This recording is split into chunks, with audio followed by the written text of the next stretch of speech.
विद्यापीठामध्ये शिकत असताना अनेक प्रबोधनाचे कामं म्हणजे कार्यक्रम होत असतात आणि छत्रपती संभाजीनगर हे चळवळीचं केंद्र असल्यामुळे अवतीभोवती सगळे एक वैचारिक वारसा तुम्हाला आपोआप मिळतो आणि या सगळ्या परिस्थितीमध्ये तुमचे स्वतःच जे ध्येय आहे ठरवलेलं वा सेटनेट होणं, PhD होऊन प्राध्यापक होऊन कुटुंबाला हातभार लावणं हे तुमचं ध्येय कधी मागं पडतं हे तुम्हाला कळत नाही. की आता आम्ही गावाकडे गेल्यानंतर आज मी गावाकडे 2011 पासून गेलो नाही. आज किती सुरू आहे 2025 2026 सुरू होणार आहे. गावाकडे जाताना काय तोंड घेऊन जावं गावाकडे आपण? आपल्या पायातली चपलाचा दर्जा सुद्धा आपण बदलू शकत नाही. ठीक आहे आपण मुलगा आहोत पण मुलगी देणारा काय विचार करतो? ह्या मुलाला मुलगी देणार याचं फ्युचर काय आहे? वयाच्या 30 आता 40च्या घरात आहे. हा माणूस स्वतः स्थिर झालेला नाही, सेटल झालेला नाही, याच्या घरी शेती नाही आहे, उद्या नोकरीला भरायला यायला पैसा मिळेल की नाही, म्हणजे सगळ्या बाजूने लोक विचार करतात ना.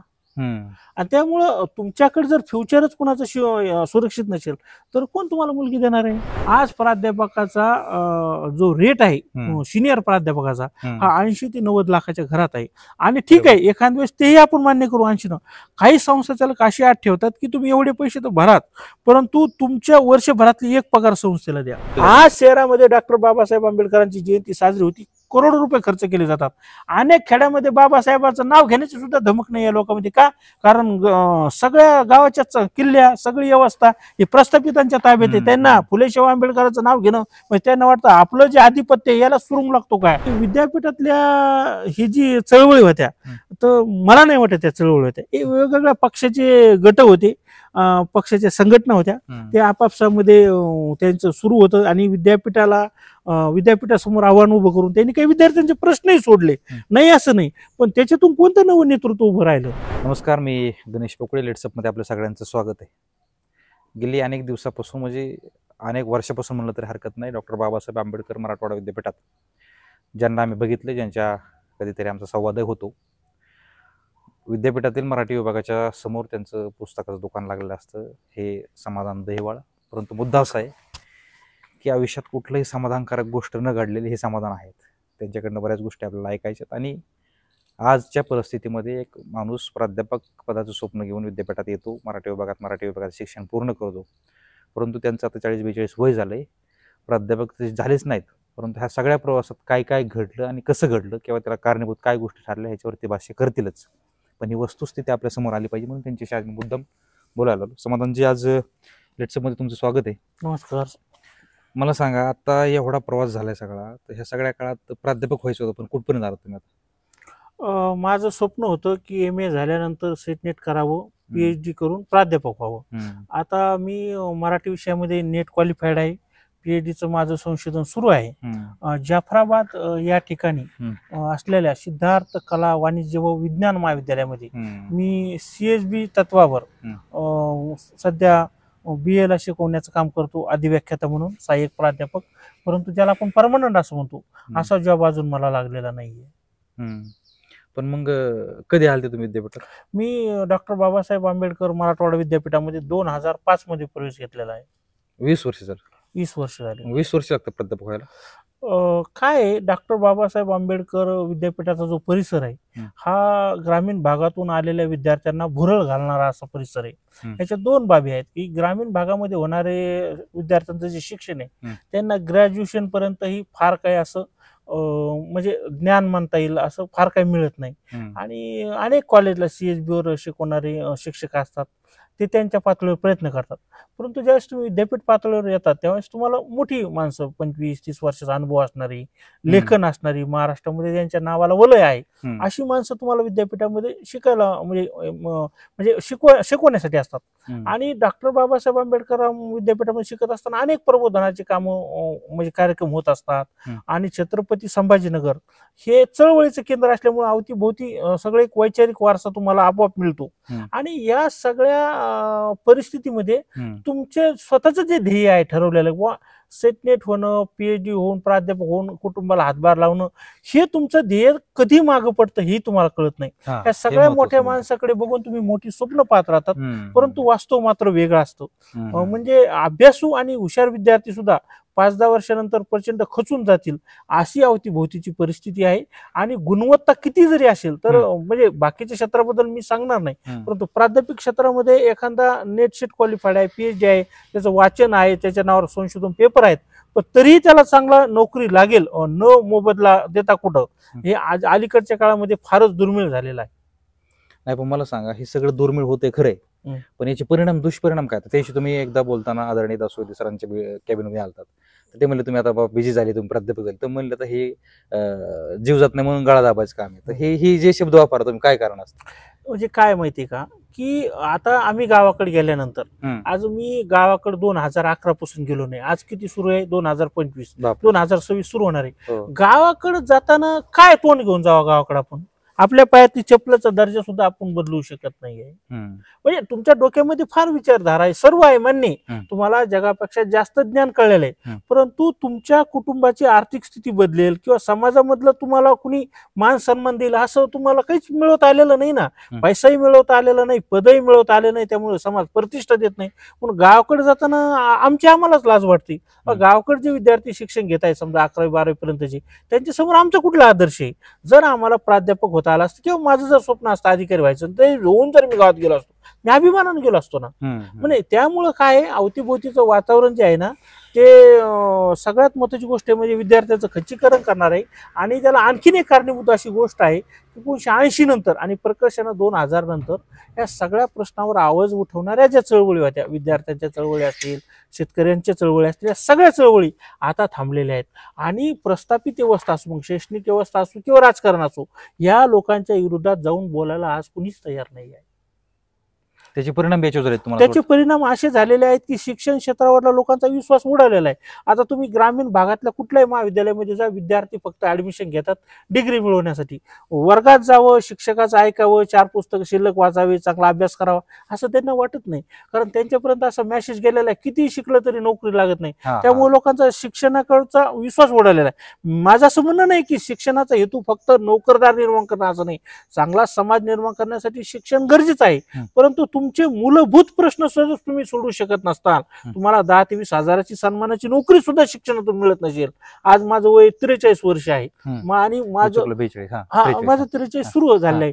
आता माझ्या कुटुंबाला मी कुठलाच हातभार लावू शकत नाही ना. आता आई वडिलांच्या अपेक्षा काय असतात, बाबा मुलांनी लग्न करावं, त्याच्या पैशातून आपण एखादा आर्थिक व्यवहार करावा किंवा त्याच्या पैशातून एखादं तीर्थयात्रा करावी, हे आई वडिलांचं स्वप्न असतं. वयाच्या 43 वर्षी सुद्धा मी माझ्या आईला माझ्या आवडीप्रमाणे एखादी साडी घेऊन देऊ शकत नाही. अरे ही माझी शोकांतिक आहे ना.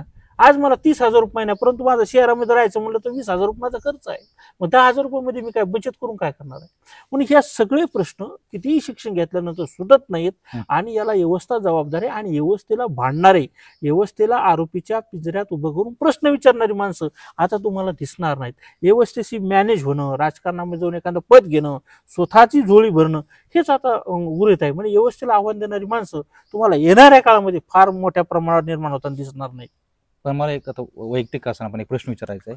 आई वडील तर आहेच, पण तुम्ही सगळ्या काळात मग लग्नही समज तुम्हाला ह्या व्यवस्थेमुळे करता आलं नाही? नाही, लग्न एक मुद्दा कसा आहे माहितीये का, पगार पाणी नोकरी मुद्दा असा आहे की तुम्हाला आता ठीक आहे आपण मुलगा आहोत, पण मुलगी देणारा काय विचार करतो, ह्या मुलाला मुलगी देणार, याचं फ्युचर काय आहे?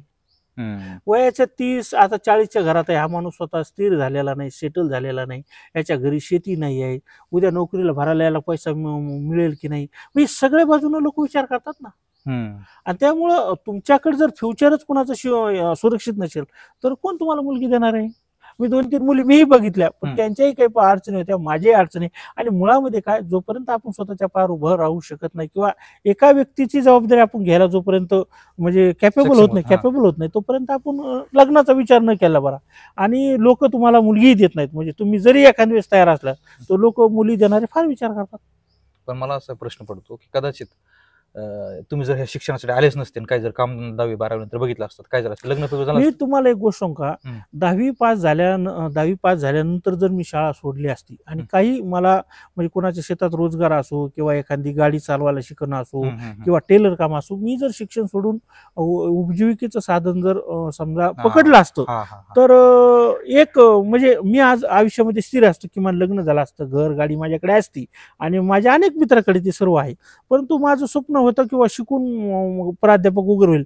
माझ्या हातामध्ये जेवढं होतं, समजा ज्ञान अर्जित करणं, पदव्या मिळवणं, रात्रंदिवस लोकांच्या शेतामध्ये किंवा लोकांच्या दुकानावर काम करून शिक्षण घेणं, ते मी घेतलं. पण आता व्यवस्था मला न्याय देत नाही, व्यवस्थेचा प्रश्न आहे ना. विद्यापीठाने विचारलं पाहिजे कॉलेजला, ज्या मुलांकडे गुणवत्ता आहे त्यांना नोकरीला काय घेत नाही. कारण विद्यापीठाची सुद्धा धमक नाही संस्था चालकाला विचारायची. हे सगळं लागे बांधायचं राजकारण आहे. आणि तुम्हाला सांगायला गोष्ट सांगतो, ज्या वेळेस मी एखाद्या कॉलेजला महाविद्यालयामध्ये परमनंटच्या जागा भरल्या जातात प्राध्यापकाच्या, मंत्रालयापासून सेटिंग असते हो, जागा किती द्यायच्या, कुणाला भरायच्या. कोणी गेलं तरी फक्त नियुक्त लोक. विद्यापीठातला कितीही अभ्यासू प्राध्यापक जर याला गेला इंटरव्ह्यू घ्यायला, तर त्याच्या हातातच नसतं की त्यानं कोणाची नेमणूक करायची. आणि बाय चान्स समजा त्यानं एखाद्या विद्यार्थ्याची नेमणूक केली, हा गुणवंत याला घ्या, तर ती सगळी बॉडी कॅन्सल करून दुसरी बॉडी बोलवली जाते. संस्थाचालक आणि कारण विद्यापीठाला देतात. या विद्यापीठाचे लोक कॅबिन मध्ये कोंडून सह्या घेऊन त्यांना जे प्राध्यापक हवेत कॉलेजवाल्याला त्याच्यावर सह्या घेतलेल्या आहेत. अशी किती उदाहरणं घडलेली आहेत. फार गंभीर आहे. आणि विद्यापीठ ही जी गोष्ट आहे ही फक्त म्हणजे आपण जसं म्हणतो राष्ट्रपती हे कधी कधी फक्त शिक्का मारण्याचंच काम करतो, तसं विद्यापीठाचं आहे. कॉलेजवाले विद्यापीठाचं फार ऐकत नाहीये. अशी एकंदरीत परिस्थिती आहे उच्च शिक्षणाची. अच्छा. परंतु तुम्ही जे सांगताय ना विद्यापीठातली परिस्थिती झालीच, परंतु मला सांगा, उच्च शिक्षण घेऊन आपण नोकरीला लागतो किंवा आपल्या आयुष्यात काहीतरी मिळेल ही अपेक्षा बाळगून विद्यापीठात यायचं कसं विद्यार्थ्यांनी? नाही, मेन मुद्दा काय आहे की जर शिक्षण न घेता माझा कामधंदा लागला असतो, तर रोजगार झाला असता, माझं लग्न झालं असतं, संसार झाला असतं, पण हे सगळं बाजूला ठेवून मी शिक्षणासाठी मोठ्या अपेक्षेने थांबलो. पण ही काय अपेक्षा तुमच्या? आपल्याला ज्या महापुरुषांनी संदेश दिलेला आहे त्यांनी हेच सांगितलेलं आहे की प्रतिकूल परिस्थितीमध्ये शिक्षण घ्यावं माणसानं. शिक्षणातून माणूस शहाणा बनतो, तो स्वतःचं आणि समाजाचं कल्याण करतो. परंतु तुम्हाला नोकरी लागण्यासाठीच्या ज्या काही गोष्टी आहेत, तुम्ही आर्थिक पायावर उभं राहण्यासाठी आहेत, त्याचे प्रश्न फार बदललेले आहेत. सध्या नोकऱ्या कुणाला आहेत? समजा प्राध्यापक या क्षेत्रापुरतच बोलतो मी, पण आता समाजात स्वतःच कल्याण करतात. नाही, स्वतःच नाही करतात. आणि मेन मुद्दा काय माहिती का, आज नोकऱ्या कुणाला आहे कुठल्या क्षेत्रामध्ये? असं खूप विद्यार्थी असे की ते असं शेटनेटची तयारी करताना, पीएचडी तयारी करताना असं अनौपचारिक बोलतात की नाही बाबा, वशिला असल्याशिवाय काही खरं नाही, पैसा दिल्याशिवाय काही नाही. आज प्राध्यापकाचा जो रेट आहे सिनियर प्राध्यापकाचा हा 80 ते 90 लाखाच्या घरात आहे. आणि ठीक आहे, एखाद्या वेळेस तेही आपण मान्य करू 80 न. काही संस्थाचालक अशी अट ठेवतात की तुम्ही एवढे पैसे तर भरात, परंतु तुमच्या वर्षभरातली एक पगार संस्थेला द्या. 80-90 लाख भरून. मग मला सांगा, वर्षातली एक पगार देणं मी तो प्राध्यापक किती मेटाकुटीला येणार? कारण त्यानं घर बांधलेलं असतं, त्यानं काही त्याच्या पाठीमागे हप्ते असतात बँकेचे. म्हणजे किती अवघड सगळी. म्हणजे काय माहिती का, म्हणजे शिकलेल्या माणसाला वेड्यात काढणारी एक व्यवस्था इथं निर्माण झालेली आहे. म्हणजे असं सगळं शिकलेल्या माणसाला वेड्यात काढणारी व्यवस्था. पण मला सांगा ना, ह्या व्यवस्थेमध्ये अनेक लोकांचे स्वप्न मरून जाऊन पोरांचं काहीतरी वेगळंच होतं. आमच्या 32, 35 वर्षाची पोरं डॉक्टर बाबासाहेब आंबेडकर मराठवाडा वाडा विद्यापीठामध्ये 45 वयापर्यंतचे बिगर लग्नाची मुलं आहेत. जे शेटनेट क्वालिफाईड आहेत, पीएचडी झालेले आहेत, ज्यांच्याकडे प्रचंड बुद्धिमत्ता आहे. 27 ते 28 वर्षापर्यंतच्या बिगर लग्नाच्या मुली आमच्या विद्यापीठामध्ये आहेत. लग्न करावं तर कुठल्या आधारावर करावं हा सगळ्या समोरचा प्रश्न आहे. आणि आज ना उद्या न्याय मिळणार त्यांना. आणि कसं आहे, म्हणजे स्वप्नामध्ये जगतात, आज ना उद्या काहीतरी वेगळं होईल. मला सांगा, 40 वर्षानंतर तुमच्या जीवनात काय वेगळं होणार आणि शासन तुमच्यासाठी कोणता निर्णय घेणार आहे ज्याच्यातून तुमचे प्रश्न आहे हे काय? स्वतःला आणि स्वतःच्या कुटुंबाला आणि अवतीभोवतीच्याला फसवण्याचा एक म्हणजे फसवण्याचं म्हणता येणार नाही, मृगजळ ज्याला म्हणतो आपण, मृगजळ. ते मृगजळासारखा एक माणसाची अवस्था झाली. म्हणजे उच्च शिक्षित मुलांची विद्यापीठातल्या हातबलता आलेली आहे. आणि तरीही त्या पातळीवर लोक प्रयत्न करत आहेत. म्हणजे स्वतःचं वाचन असो, स्वतःचं लिखाण असो, सोसायटीला आपल्याकडून काय योगदान देता येईल या संदर्भात ही लोक गंभीर आहेत.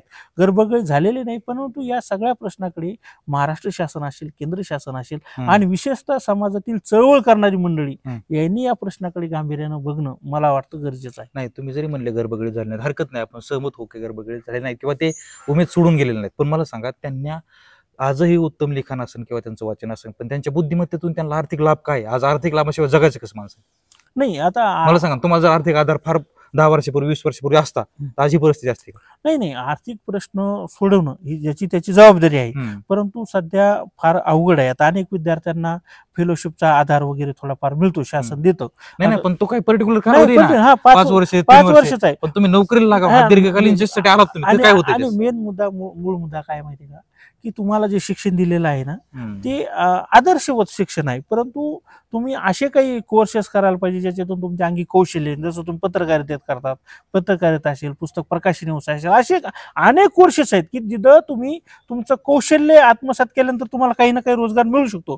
पण अलीकडे लोकांचा कल कसा वाढलेला, एकदा नोकरी लागलं की 25-30 वर्ष काही पाहायचं टेन्शन नाही, त्याच्यामुळे लोक अशा नोकरीकडे विचार करतात. परंतु काळ बदललेला आहे आणि सगळ्यांना कायमस्वरूपी नोकऱ्या मिळतील असं नाही. त्याच्यामुळं कौशल्य आधारित शिक्षण घेऊन काहीतरी समाजामध्ये करण्याचा, आपले 2 पैसे मिळवण्याचा हा प्रत्येकानं प्रयत्न करायला. विद्यापीठात येऊन प्राध्यापक स्वप्न बघूच नाही नाही, असं नाही. माझं म्हणणं काय माहितीये का, प्राध्यापक होण्याचं स्वप्न बघू नये या मताचं मी नाही, तुम्ही बघावं. पण हे कित्येक काळ सीएसबी करायची, मेन मुद्दा काय माहितीये का, सीएसबी काय भेटत नाही. मेन मुद्दा काय माहितीये का, सीएसबी म्हणजे काय आहे, एखादा माणूस मरणार आहे परंतु तोपर्यंत त्याच्या घशात काहीतरी वता पाणी तसा एक आधार देण्याचा प्रकार आहे. कोणाही प्राध्यापक म्हणून 25-30 हजार आहे कुठेतरी, पण त्याच्यातून त्याला कुटुंबही चालवतात नाही असा तो प्रकार आहे. आणि याला एक आणि जीव जात नाही म्हणून गळा आवळेना असा प्रकार आहे. तर माझं म्हणणं काय, याला एकच इलाज आहे की समाजातल्या विद्यार्थी चळवळी असू, सामाजिक परिवर्तनाच्या चळवळी असू, या सक्रिय करणं. आणि माणसं जेव्हा समाजामध्ये एकत्र येतात त्याला सगळ्यात मोठा अडचण आपल्या करतो असतो तो म्हणजे जातीचा, धर्माचा. हे 2 मध्ये उपस्थित केले की एकत्र येणारे लोक सुद्धा पांगतात. परंतु समाज काळापूर्वी विद्यापीठात बऱ्याच चळवळ आज नाहीत, बोलत नाहीत, ते काही होत नाही चळवळ. ह्या लोकांमध्ये जगण्याचं सोडा, लढण्याचं सोडा, जगण्याचं सुद्धा बळ राहिलेलं नाही. डॉक्टर बाबासाहेब आंबेडकर मराठवाडा विद्यापीठामध्ये वयाचे 30-35 वर्ष झाल्यानंतर तुम्ही कुठल्या आधारावर राहणार? तुम्हाला हॉस्टेल मिळत नाही, तुम्हाला रूम करून राहणं, मेस लावणं यासाठी तुम्हाला एक उत्पन्नाची गरज असते. त्यामुळे काही एक रोजगार करूनच तुम्ही विद्यापीठात राहू शकता ना. नाही मग गावाकडे जाऊन तुम्हाला शेती किंवा तुम्हाला जो काही कामधंदा करता येतो तो तुम्हाला करावा लागणार आहे. असं आहे. नाही पण चळवळीच नाहीत ना राहिल्या, कोणी आवाजच उठवत नाही. चळवळीच मेन मुद्दा काय माहितीये का, की जागतिकीकरणाचा सगळ्यात मोठा परिणाम असा आहे की 1960 नंतरच्या कालखंडामध्ये महाराष्ट्रामध्ये चळवळी सक्रिय होत्या. आदिवासींची चळवळ होती, दलितांच्या चळवळी होत्या, शेतकऱ्यांच्या चळवळी होत्या, विद्यार्थ्यांच्या चळवळी जोरावर होत्या. त्याचं कारण असं आहे की सामाजिक प्रश्नावर तेव्हा माणसं गंभीर होतात. मी असं म्हणणार नाही असं फार अभिमानानं, पण आम्ही 2005 ला विद्यापीठात आले तोपर्यंत सुद्धा सामाजिक परिवर्तनाच्या चळवळीचं व्यवस्थेची चीड निर्माण व्हावी असं एक वातावरण विद्यापीठामध्ये होतं. छत्रपती संभाजीनगरमध्ये प्रचंड वातावरण होतं. पण अलीकडे समाजातला प्रत्येक घटक, तो ग्रामीण भागातला घ्या किंवा शहरातला घ्या, की हा एक स्वतःच्या पुरता, स्वतःच्या कोशात अडकणं, व्यक्ती केंद्र विचार करणं, सामाजिक प्रश्नाच्या पातळीवर फार विचार न करणं, एकत्र न येणं, त्याच्यावर प्रतिक्रिया न देणं, हे लोकांनी धोरण स्वीकारलेलं आहे. आणि त्यामुळे हे सर्व झालेलं आहे. आणि दुसरी आणखीन अशी एक गोष्ट आहे की महात्मा गांधी असे म्हणले होते खेड्याकडे चला, आणि बाबासाहेब असं म्हणाले होते की शहराकडे चला. या दोन्ही महापुरुषांचा जो दृष्टिकोन होता तो त्यांच्या पातळीवर योग्य होता. परंतु माझं स्वतःचं असं एक मन आहे की समाजामध्ये परिवर्तनाची लाट आणण्याची सगळ्यात मोठी जी धमक आहे ती ग्रामीण भागातल्या लोकांमध्ये आहे. परंतु काय झालं, लोकांमध्ये नाही त्या लोकांमध्ये, कारण काय असतं, त्या माणसाकडे जीवन जगण्यासाठी जे शहाणपण असतं ना ते ग्रामीण भागातल्या माणसाकडे प्रचंड असतं. त्यांच्याकडे शिक्षण नसेल, ते ज्यांच्याकडे विश्वास ठेवतात ना त्याच्यावर प्रचंड विश्वास ठेवतात. पण झालं काय, आपल्याकडे शिक्षण घेतलेला वर्ग शहरामध्ये स्थिर झाला, तो सगळ्या जाती धर्माचा आहे, असं नाही की तो पर्टिक्युलर एखाद्या जातीतला आहे. आणि हा वर्ग शहरात स्थिर झाल्यानंतर या वर्गाकडे बऱ्यापैकी पैसा आला. म्हणजे आज तुम्ही 50 ते 60 वर्षाच्या वयोगटातला एक प्राध्यापक घ्या, शिक्षक घ्या, शिक्षकाचा पगार आज 80-90 हजारच्या घरात आहे. समजा सिनियर शिक्षक असेल, बऱ्यापैकी समजा हेडमास्टरच्या पदापर्यंत गेला, आणि प्राध्यापक जर घेतला तुम्ही विद्यापीठ पातळीवरला किंवा प्रोफेसर जो आहे महाविद्यालयाला, याला पगार आहे कमीत कमी 2.5-3 लाखाच्या घरात, आपण कमीत कमी धरू, त्याच्यापेक्षा जास्त आहे. पण या लोकांनी ग्रामीण भागातला कुठलाही समाज असो या समाजाकडे पलटून बघितलेलं नाही. या ग्रामीण भागातल्या लोकांचं प्रबोधन कसं करावं, ग्रामीण भागातल्या मुलांनी कसं शिक्षण घ्यावं, ग्रामीण भागातल्या मुलींच्या काय समस्या आहेत, या बाबतीत शिकलेला वर्ग मूग गिळून बसलेला आहे आणि स्वतःच्या कोशात आत्मकेंद्रित झालेला आहे. सामाजिक जाणीव नावाची गोष्ट राहिलेली नाही. राजन गवस नावाचे एक लेखक आहेत, त्याची कादंबरी आहे बबळीचा. त्या बबळीच्या कादंबरीमध्ये त्यांनी सांगितलं की शेतकऱ्याचा मुलगा नोकरीला जरी लागला तर तो फार फार तर कुटुंबातला एखादा मुलगा शिकायला स्वतःकडे ठेवतो.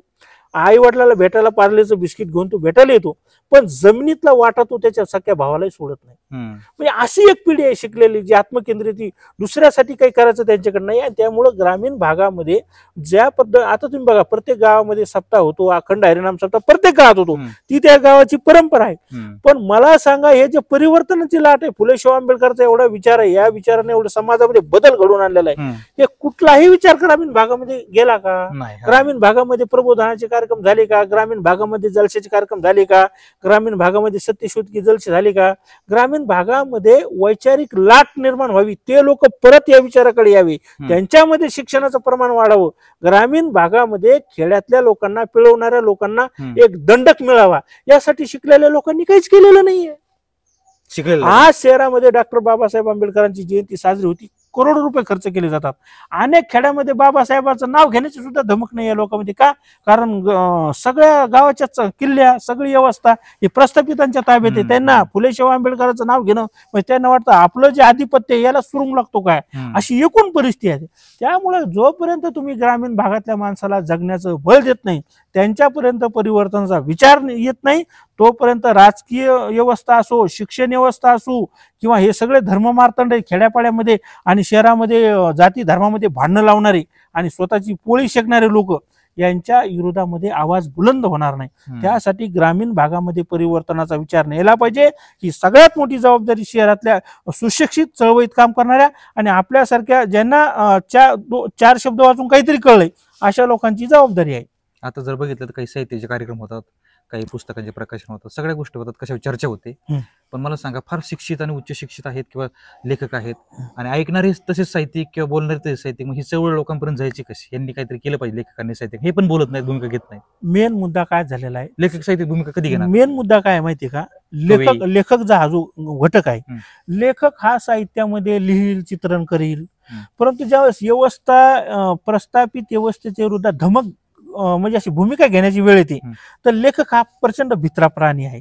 तो चार भिंतीच्या मध्ये बसून लेखन करेल, परंतु त्याला म्हणलं एखाद्या नेत्याच्या विरोधात बोल किंवा एखाद्या पक्षाचं धोरण बदललंय नाही, हे लोकांमध्ये ती धमक नाही आहे. ही धमक चळवळीतल्या लोकांमध्ये असते आणि चळवळीमध्ये काम करणाऱ्या लोकांनीच चळवळी संपवल्या असा माझा आरोप आहे. कारण यांनी चळवळीचे फॉलोअर्स तयार केले नाही ना. तुम्ही कुठलीही चळवळ घ्या, त्या चळवळीतल्या माणसानं, आता समजा उदाहरणार्थ मी दलित पॅन्थरचा कार्यकर्ता आहे, मग मी पुढच्या कालखंडामध्ये पॅन्थर, असे नवे पॅन्थर निर्माण होतील, त्या चळवळीमध्ये येतील, किंवा मी समजा शेतकरी चळवळीचा कार्यकर्ता आहे, तर शेतकरी चळवळीमध्ये 10 नवीन कार्यकर्ते तयार होतील.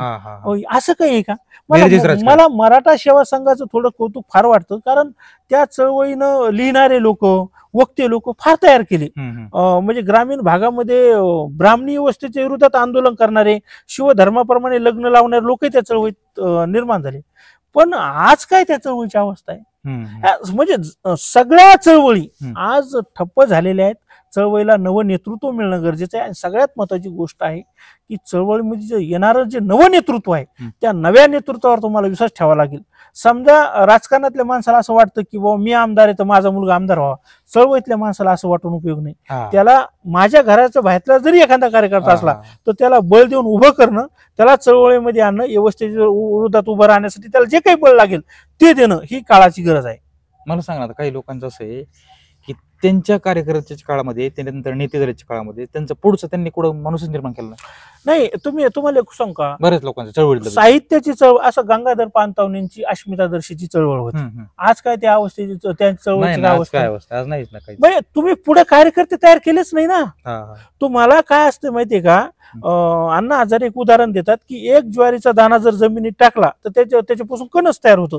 तर तुम्हाला ग्रामीण, आता यांची एक कादंबरी आहे आसाराम लोमटेची, तसनस कादंबरी, तर ती कादंबरी शेतकरी चळवळीची काय, म्हणजे चळवळीची काय दानादान झाली, काय अवस्था आहे हे खूप लिहिलेलं आहे. परंतु त्या माणसानं जवळजवळ शेतकरी चळवळीचा 30 ते 40 वर्षाचा कालखंड एका कादंबरीमध्ये त्यानं घेतलेला आहे. मग असं एक चळवळीचा पूर्ण टप्पा असणार, म्हणजे पूर्ण आयुष्य व्यतीत केलेली माणसं व्यतीत होतात की आता आम्हाला काही नवं करता आलं नाही, म्हणजे त्यांचा अभ्यास आहे. नवी पिढी यायला तयार आहे, परंतु आपल्याला नव्या पिढीपर्यंत जायचं नाही. आपल्याला वाटतं हे जे काम केलं याचा फायदा मला मिळावा, माझ्या मुलांना मिळावा, असं होत नाही. तुम्हाला विचाराचा वारसा सुद्धा निर्माण करता आला पाहिजे. आणि या पातळीवर सगळ्या चळवळी आज फेल्युअर ठरलेल्या आहेत. त्यामुळं नवी पिढी चळवळीमध्ये यायला तयार नाही. आणि ज्यांनी चळवळीमध्ये स्वतःचं तारुण्य दिलं, स्वतःचं वय दिलं, ते लोक आज गर्भगळीत झालेले. त्यांच्या पाठीशी उभं राहणारं समाजातूनही बळ मिळत नाही. आणि हा जो सुशिक्षित वर्ग आहे, उच्च मध्यम वर्ग, हाही कुणाला ताकद पुरवत नाही. त्यामुळं चळवळी सगळ्या दिशाहीन वाऱ्यावर आहेत. आणि समाजामध्ये जागतिकीकरणामुळे व्यक्ती केंद्रितता प्रचंड वाढलेली आहे. माझ्या हातामध्ये मोबाईल आहे म्हणजे एखादी सुपर पॉवरच माझ्या हातात आहे असं प्रत्येकाला वाटतं. त्यामुळं एखाद्या चळवळीशी जोडून घेणं, 4-8 दिवसाला कुणी एकत्र येऊन एखादं गेट टुगेदर कार्यक्रम घेणं, त्याच्यातून एखादी चळवळ आकार लेखणं, एखादं साहित्य संमेलन घेणं, असे प्रकार आता फार कमी झाले. आणि जी माणसं करत आहेत त्यांना लोक वेळात काढते. त्यांना वाटतं हे काय आपलं स्वतःचा वेळ पाशी देऊन ही मंडळी काय रिकामी काम करतात. पण रिकामी काम नाही, हे समाजाला दिशा देणाऱ्या गोष्टी असतात. आणि ह्या ज्याच्याकडे समज आहे, ज्याच्यामध्ये कुवत आहे, ज्याच्या धमक आहे, त्यांना ती करायला हवं. अनेक लोकांचा पक्षावर विश्वास असतो, पक्ष नेतृत्वावर विश्वास आहे, पण ह्या चळवळीच्या माध्यमातून पोरं पुढे येत नाहीत, त्यात काम करत नाहीत. काहीतरी चळवळीतून केलं पाहिजे, पण चळवळीला देता येत नाही. मेन मुद्दा काय सर माहितीये का, की चळवळीमध्ये जेव्हा कार्यकर्ता तयार होतो त्याला आधी एक वैचारिक अधिष्ठान प्राप्त करून देणं, त्याच्यानंतर त्याला विद्यार्थी चळवळीमध्ये आणणं, सांस्कृतिक चळवळी काही विचारधाराचा त्याला परिचय करून देणं, त्याच्यानंतर तो कार्यकर्ता घडत घडत तो सामाजिक प्रश्नावर विचार करतो. आपल्याकडे काय होतं, तरुण पिढीतला कार्यकर्ता तयार झाला की त्याला वाटतं मी कुठल्या तरी पक्षात जावं, मला सरपंच व्हावं किंवा मग पंचायत समितीचं सदस्य व्हावं. आणि मग त्या राजकारणामध्ये गेल्या राजकारणात पडतो, पुढे नाही मला ह्या पक्षात नाही त्या पक्षात असा होतो. परंतु जी वैचारिक जडणघडण कार्यकर्त्याची व्हावी तशी अलीकडच्या काळामध्ये होत नाही, कारण चळवळी संपलेल्या आहेत. आणि काही काळापूर्वी तुम्ही जसे साहित्यिक बघितले, कवी बघितले, लेखक बघितले, जे काही भूमिका घेत असतील, आणि अलीकडच्या काळातच काय होतंय साहित्यिक नाही असं म्हणजे काही पातळीवर जे आता ज्या लोकांना चळवळीचा वारसा आहे अशी माणसं भूमिका घेताना दिसतात ना, त्यांच्या लिखाणातूनही त्यांची भूमिका जाणवते, ते जेव्हा बोलतात त्याच्यातूनही भूमिका जाणवते. आता आसाराम लोमटेंचं जे काही मत असेल शेतकरी संघटनेबद्दलचं हे त्यांच्या तसनस कादंबरीतून तुम्हाला कळेल. कारण कादंबरीमध्ये जरी व्यक्तिरेखा असल्या तरी लेखक कुठेतरी डोकावतो ना त्याच्यात. आणि तसं अनेक असे लेखक आहे की जे चळवळीसाठी काम करणार आहेत. आता आपल्याकडे सुधीर गव्हाणे नावाचे प्राध्यापक होते, त्यांनी दलित म्हणजे नामांतराच्या चळवळीमध्ये ज्या दलित लोकांची घरं जाळली गेली त्या लोकांच्या घराला भेटी दिलेला हा माणूस आहे. हा जन्मानं दलित नाही, पण त्याला वाटलं नामांतर लढा एक शोध यात्रा म्हणजे सर्वे करून मराठवाड्यातल्या काही खेड्यांचा सर्वे करून त्यांनी पुस्तक लिहिलं. प्रल्हाद लुलेकर यांचं सत्यशोधकी चळवळीमध्ये काम आहे, ऋषिकेश कांबळे यांचं आंबेडकरी चळवळीमध्ये काम आहे. म्हणजे चळवळीमध्ये काम केलेली माणसं संपलीत किंवा चळवळी एकदम संपल्यात असं नाही, पण चळवळीमध्ये काम करण्याचा जो रेटा आहे आणि नवी पिढी त्याच्यात यायला पाहिजे ती पिढी येत नाहीये, ते पिढी जात नाही. बरं, आता दुसरा विषय आपला की तुम्ही गेल्या किती दिवसापासून हे पुस्तकांचं सुरू केलं आणि ते सुरू करण्याचं कारण काय? म्हणजे पुस्तक विक्री म्हणजे माझं ध्येय वगैरे काही नव्हतं. मला त्याच्यातून आर्थिक काही लाभ व्हावा आणि माझ्या शिक्षणाला मदत होईल एवढ्या पुरतं तो स्वीकारलेला व्यवसाय आहे आणि तो त्या पातळीवर सुरू आहे. त्याचा आधार होतोय? मग त्याचा आधार होतोय. आता मला एका कॉलेजला जॉबही मिळाला, त्याच्यामुळेच मला बळ मिळालं. तर त्यामुळे एमए झाल्याच्या नंतर कुठं प्राध्यापक तुम्ही होता असे काही चान्सेस आलेच नाहीत? नाही, मी प्रतिष्ठान महाविद्यालय पैठण इथं एमफिल झाल्यानंतर 1 वर्ष केलं, त्याच्यानंतर मला संधी मिळाल्या नाही, तर मी पुस्तक व्यवसायामध्ये रमलो. त्याच्यानंतर मी पुरोगामी सामाजिक सांस्कृतिक महासंघाची स्थापना केली, ऋतुवा प्रकाशन आणि वितरण या माझ्या संस्थेचं रजिस्ट्रेशन केलं. आणि आतापर्यंत मला तुम्हाला सांगायला अभिमान वाटेल की मी 6 साहित्य संमेलन घेतलेली आहेत. त्यामुळे आणि माझं आणखीन एक स्वतःचं मत आहे की चळवळीला बळ देणारी माणसं फार आहेत समाजामध्ये, पण चळवळीमध्ये काम करणाऱ्या माणसानं त्याचा चांगला उपयोग करायला पाहिजे, वाईट उपयोग करायला नाही पाहिजे. छत्रपती संभाजीनगरमध्ये ऍडव्होकेट धनंजय बोर्डे आहेत, त्याच्यानंतर आदरणीय जनार्दनजी मुश्के आहेत, आता सध्या सूर्यकांता गाडे आहेत, पूर्वी त्यांचे मिस्टर हयात होती गंगाधरजी गाडे, ते आम्हाला मदत करायची. अंकुशराव कदम आहेत. विद्यापीठात काय चळवळ होत्या, मग त्यानंतर पोरांच्या राजकारणामुळे संपल्या का काही कारण झालं म्हणजे काय माहिती? मेन मुद्दा काय आहे की चळवळीकडे चळवळ म्हणूनच बघायला पाहिजे आणि त्या चळवळ म्हणून डेव्हलप करायला पाहिजे. ज्या चळवळीमध्ये राजकारण येतं, पक्षीय राजकारण येऊ किंवा जातीचं राजकारण येऊ, ते संपायला वेळ लागत नाही. आणि विद्यापीठातल्या ही जी चळवळी होत्या तर मला नाही वाटत त्या चळवळी होत्या, वेगवेगळ्या पक्षाचे गट होते, पक्षाच्या संघटना होत्या, ते आपापसामध्ये त्यांचं सुरू होतं. आणि विद्यापीठासमोर आव्हान उभं करून त्यांनी काही विद्यार्थ्यांचे प्रश्नही सोडले नाही असं नाही, पण त्याच्यातून कोणतं नवं नेतृत्व उभं राहिलं?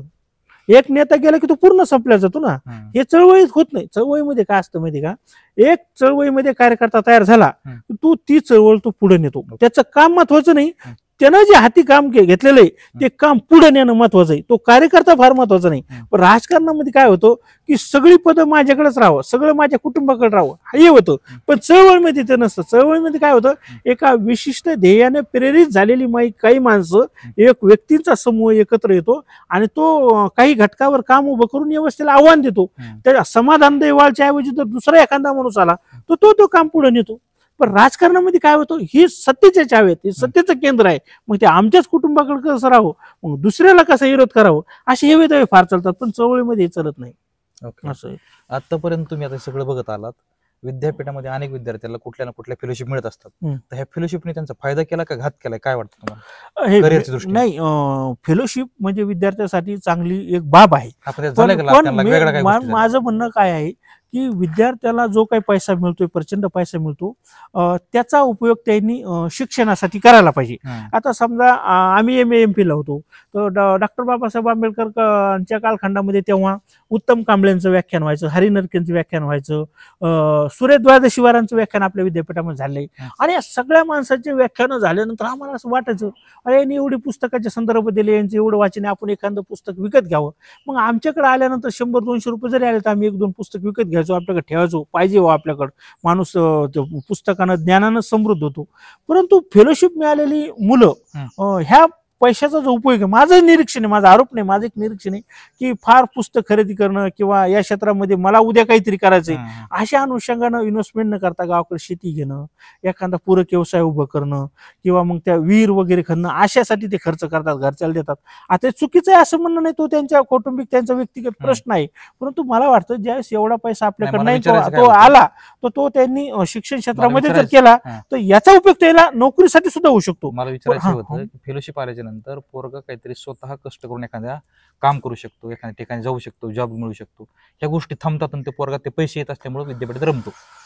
नाही, विद्यापीठात नाही. फेलोशिप आलेली मुलं शक्यतो जास्त गावाकडे जाण्याचा ओढा करतात. मेन मुद्दा, विद्यापीठाकडे जास्त थांबत नाहीत. असंही काय नाही, पंचिंग असतं, रोज पंच करायचं असतो, ठीक आहे ना. ते आता पैसे येत असल्यामुळे दुसरं काही करत नाही, त्यांचे बरेच दिवस त्यात घालतात. बरोबर, हे येवल्यांच्या कालखंडामध्ये झालेलं आहे. त्याच्या अगोदर थांब नव्हतं, त्याच्या अगोदरही फेलोशिप होत्या. ठीक आहे, परंतु ते इथंही थांबतात. पण त्यांनी त्यांची जी ऊर्जा आहे, त्यांच्या क्षेत्रामध्ये त्यांना जे करायचंय त्याच्यासाठी त्यांनी ती खर्च करायला पाहिजे, मला असं वाटतं. आणि फेलोशिप मिळते म्हणून विद्यापीठात काळ व्यतीत करायचा असंही काही लोक करत असतील, नाही असं नाही. माझा शेवटचा प्रश्न मुद्दा असा आहे की तुम्हाला आता पण तुमच्या वैयक्तिक आयुष्यात जे तुम्ही स्वप्न बघून इथपर्यंत आलता विद्यापीठात, आणि 20 वर्षाचा काळ इथे गेला, 20 वर्ष म्हणजे काही कमी कालावधी नाही, आयुष्यातला तुम्ही 20 वर्षाचा कालावधी इथे घातलाय. आता हे सगळं घडलं, हे व्यवस्थेने कदाचित काही परिस्थिती निर्माण केल्यामुळे घडलं, याचं काही दुःख, याचे काही वेदना, याचे काही व्यतीत झाला तुम्ही माझ्या आयुष्यामध्ये परिस्थितीने आणलेल्या जी काही गोष्ट निर्माण झाली, माझ्या आयुष्यामध्ये माझे जे काही स्वप्न होते त्या स्वप्नाच्या पल्याड मला भरपूर काही मिळालेलं आहे. सगळ्यात ठीक आहे, आता म्हणजे मला परमनंट नोकरी लागली नाही, व्यावहारिक दृष्ट्या लोकांना दिसेल, मी लग्न करू शकलो नाही हे लोकांना दिसेल, परंतु 6 साहित्य संमेलन घेण्याचं बळ मला या समाजानं दिलं. आणि चांगले काम केल्यानंतर लोक तुम्हाला मदत करतात. पण माझं एकच म्हणणं आहे की शिकल्यानंतर नोकऱ्या लागतील अशी परिस्थिती राहिलेली नाही.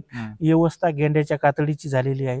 तुम्हाला राजकीय व्यवस्थेच्या विरोधात आंदोलन उभं करणं, नोकर भरतीच्या जाहिराती काढायला लावणं, आणि जाहिराती काढल्यानंतर सुद्धा तिथं गुणवत्ता असणारी माणसं कुणाची असो ती माणसं भरली जाणं, याच्यासाठी लढा चळवळ उभी करण्याची गरज आहे. माग त्या आदिवासी एरियामध्ये मला नाव आठवत नाही, प्राध्यापक भरती झाली तर महाराष्ट्रातील गुणवंत विद्यार्थी साहित्य क्षेत्रात काम करणारी माणसं तिथं नाकारल्या गेली. 60-70 लाख रुपये भरून तिथं प्राध्यापकांची भरती, गडचिरोलीचे विद्यापीठ आहे बहुतेक ते. तर असे काही प्रयत्न समाजात होतात, तर असे प्रयत्न हाणून पाडले पाहिजेत. अभ्यासू गुणवान लोकांना व्यवस्थेत आणण्यासाठी, त्यांना नोकरी लागण्यासाठी काही चळवळीला जर करता आलं तर ही चांगली गोष्ट राहील. हे होते समाधान दैवाळ. तुम्ही त्यांच्याकडनं सगळं ऐकलंय. आयुष्यात आईला साडी घेऊन द्यायचं म्हणलं तरी आपण घेऊन देऊ शकत नाही, लग्नाचा विषय लांबच. आणि आपण एक स्वप्न घेऊन प्राध्यापक हवा हे स्वप्न घेऊन विद्यापीठात आलतो, पण ते शक्य झालं नाही. व्यवस्थेने आज जी वेळ आणली ती कमी अधिक प्रमाणात असे समाधान दैवाळ अनेक ठिकाणी अनेक हजारो निर्माण केलेत. 70-70, 80-80 लाख रुपये भरून प्राध्यापक व्हायचे, त्यातलाही पुन्हा एक पगार तुम्ही मला द्या असं हे आहे. आणि ह्या सगळ्या गोष्टी होत असताना व्यवस्थेला फार कठोर आणि टोकदार प्रश्न विचारतील अशा चळवळी राजकारणाच्या नादीला लागून संपल्या. हे सुद्धा मोठं अपयश आमच्याच वाट्याला आलं अशी त्यांची खंत आहे. आणि आयुष्याची 42 वर्षे पार केल्या त्या माणसाने अधिकचं काय त्यांनी अपेक्षा करावी अशी त्यांचं दुःख आहे. गणेश पोकळे, लेट्स मराठी, छत्रपती संभाजीनगर.